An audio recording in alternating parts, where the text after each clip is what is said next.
কি ট্ৰেড কৰাৰ পাছত মই যে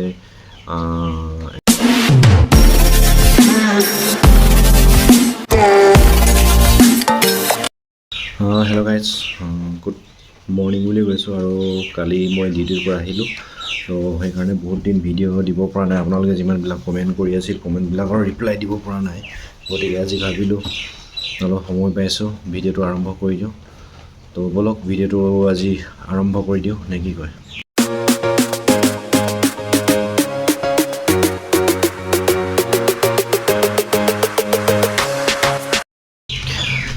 তো আপোনালোকে থাম্বনেইলখন আৰু টাইটেলটো চাই গমেই পাইছে যে মই আজি কিহৰ ওপৰত টপিকৰ ওপৰত ভিডিঅ'টো বনাম। হয়, আজি বহুত কমেণ্ট কৰি আছিলে যে ডিলিং ৰিগত কাম কৰিবলৈ হ'লে কি ট্ৰেডত ITI কৰিব লাগিব, কেনেকুৱা ধৰণৰ কি ট্ৰেড লাগে তাৰ ওপৰত ভিডিঅ' বনাম। গতিকে ভিডিঅ'টো আৰম্ভণিৰ পৰা শেষৰলৈকে চাই থাকিব, যাতে আপোনালোকৰ বুজি পায় কথাবিলাক। তো ব'লক বেছি দেৰি নকৰি আৰম্ভ কৰিব। আৰু আপোনালোকে খুব ধুনীয়া আৰু সুন্দৰ কুৱেশ্যন এটা কৰিছে, সেইকাৰণে খুব ধন্যবাদ। আৰু আপোনালোকৰ এই টপিকৰ ওপৰত ভিডিঅ' বনাবলৈ পাই মই খুবেই সুখী হৈছোঁ। আৰু সকলোৰে কনফিউজ হৈ থাকে যে মই কি ট্ৰেড কৰিম, কি ট্ৰেড কৰাৰ পাছত মই যে এটা ড্ৰিলিং ৰিগত কাম কৰিব পাম, কেনেকুৱা ধৰণৰ বহুত কনফিউজ হৈ থাকে। তো তেওঁলোকৰ বাবে এই ভিডিঅ'টো চাওক। আপুনি এটা ড্ৰিলিং ৰিগত কাম কৰিবলৈ হ'লে মেকানিক, ইলেক্ট্ৰিচিয়ান, ফিটাৰ, এই তিনিটা যদি বিভাগত আপোনালোকে ট্ৰেড কৰে, তেতিয়াহ'লে আপোনালোকক ড্ৰিলিং ৰিগত কাম কৰিবলৈ কোনো ৰখাব নোৱাৰে আৰু তাত কাম কৰিব পাৰিব।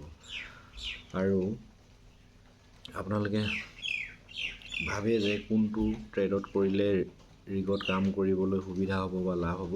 সকলোকেইটা ট্ৰেডত কাম কৰিলে আপোনাৰ সুবিধা হয় বা লাভ হয়। ৰিগ হ'ল এনেকুৱা বস্তু, আপুনি যদি ইলেক্ট্ৰিচিয়ানতো যদি ট্ৰেড কৰিছে, তেতিয়াহ'লে আপুনি ইলেক্ট্ৰিচিয়ান হিচাপে এটা ৰিগত কাম কৰিব পাৰিব। কাৰণ আমাৰ এটা ৰিগত ইলেক্ট্ৰিচিয়ানৰ প্ৰয়োজন হয়, মেকানিকৰ প্ৰয়োজন। এইটো এটা নহ'লে, যদি মেকানিক নহয় ৰিগটো নচলে, যদি ইলেক্ট্ৰিচিয়ান নহ'লে ৰিগটো নচলে। সেইকাৰণে ইলেক্ট্ৰিচিয়ান, মেকানিক দুয়োটাই লাগে। আৰু আপোনালোকে যদি ড্ৰিলিং বিভাগত যাম বুলি ভাবে, তেতিয়াহ'লে মেকানিক কৰিলে বেছি সুবিধা হয় আৰু এটা ৰিগত কাম কৰিবৰ কাৰণে, ড্ৰিলিং ছাইডত কাম কৰিবৰ কাৰণে প্ৰায়বিলাক মেকানিকেলৰ কামেই মেকানিকেলৰ বস্তুৱে থাকে। তো সেইকাৰণে আপোনালোকে যদি ৰিগত কাম কৰিম বুলি ভাবিছে বা আগলৈ ডিলাৰ এনেকুৱা ধৰণৰ হ'ম বুলি ভাবিছে, তেতিয়াহ'লে মেকানিকৰ চাৰ্টিফিকেটখন জৰুৰী হয়। ইলেক্ট্ৰিচিয়ানতকৈ মেকানিকৰ চাৰ্টিফিকেটখন বহুত জৰুৰী হয়। কাৰণ কি হয়, আপোনালোকে ড্ৰিলিং ছাইডত যাবলৈ হ'লে সেই মেকানিকৰ চাৰ্টিফিকেটখনহে বিচাৰে, ইলেক্ট্ৰিকেলখন ইমান নিবিচাৰে। যদি আপুনি ইলেক্ট্ৰিকেল বিভাগত গৈ চিফ এনেকুৱা হ'ম বুলি ভাবিছে, তেতিয়াহ'লে ইলেক্ট্ৰিকেল আপোনাৰ নিজৰ ওপৰত কথা যে আপুনি ইলেক্ট্ৰিচিয়ান হ'বলৈ বিচাৰিছে নে মেকানিক হ'বলৈ বিচাৰিছে নে। তো তেনেকুৱা ধৰণৰ আপুনি যেনেকুৱা ধৰণৰ ট্ৰেড কৰিলেও আপুনি এটা ৰিগত কাম কৰিব পাৰিব, তেনেকুৱা ধৰণৰ।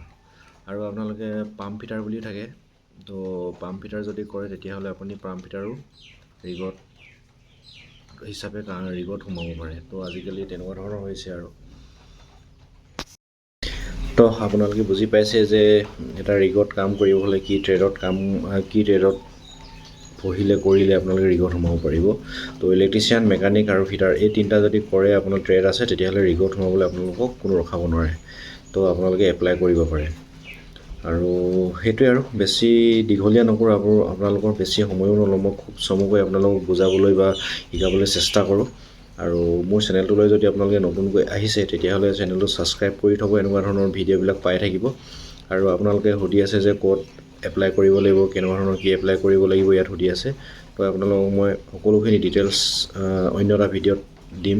তো সেই ভিডিঅ'টো চাব আপোনালোকে। লগ পাম অন্য এটা ভিডিঅ'ত। জয় অসম।